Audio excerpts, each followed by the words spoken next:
તમને આ દિલ્હી હાઈકોર્ટના જજ યાદ હશે કે જેમના ઘરમાંથી માર્ચ 2025માં બળેલી હાલતમાં 15 કરોડ રૂપિયા કેશ મળી આવ્યાના આરોપ છે એમના ઉપર. તો આ ન્યાયાધીશ યશવંત વર્માને એમના પદ ઉપરથી હટાવવા માટે સંસદની અંદર પ્રક્રિયા શરૂ થશે એવું સંસદીય બાબતોના મંત્રી શ્રી કિરણ રિજિજુએ કહ્યું છે. હવે કોઈ પણ જજને એમના પદ ઉપરથી હટાવવા માટે મહાભિયોગ પ્રક્રિયા કરવામાં આવે છે સંસદની અંદર, અને કઈ રીતે થાય છે આપણે એના વિશે જાણીએ. તો સૌપ્રથમ એક પ્રસ્તાવ મૂકવામાં આવે છે. જો લોકસભામાં એમને દૂર કરવાનો પ્રસ્તાવ મૂકવામાં આવે તો ઓછામાં ઓછા 100 સભ્યોની એના ઉપર હસ્તાક્ષર હોવા જોઈએ, અને જો રાજ્યસભાની અંદર મૂકવામાં આવે છે તો ઓછામાં ઓછા 50 સભ્યોના એના ઉપર હસ્તાક્ષર હોવા જરૂરી છે. હાલ વિરોધ પક્ષનો આક્ષેપ છે કે એમના 50 થી વધુ સભ્યોએ રાજ્યસભાના જે અધ્યક્ષ હોય છે કે જે ઉપરાષ્ટ્રપતિ હોય છે અને હોદ્દાની રૂએ તેઓ રાજ્યસભાના અધ્યક્ષ હોય છે એમને સોંપ્યો હતો, પણ આપણા ઉપરાષ્ટ્રપતિ જગદીપ ધનખડ સાહેબે તો રાજીનામું આપી દીધું છે. તો આ બાબતે વિવાદ ચાલી રહ્યો છે, પણ સંસદીય બાબતોના મંત્રી શ્રી કિરણ રિજિજુએ કહ્યું છે કે લોકસભાની અંદર 145 લોકસભાના સભ્યોએ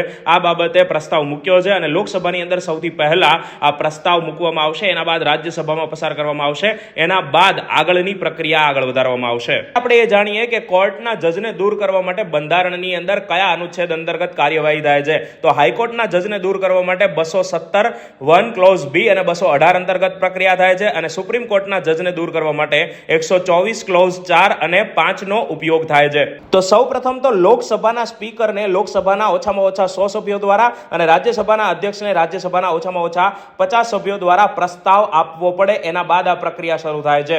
પ્રક્રિયા શરૂ કરવા માટે બંને ગૃહના સ્પીકર અને ચેરમેનની સ્વીકૃતિ હોવી જરૂરી છે. જો બંને ગૃહમાં પ્રસ્તાવ સ્વીકારવામાં આવશે તો એના બાદ આરોપોની તપાસ માટે એક સમિતિની રચના થશે.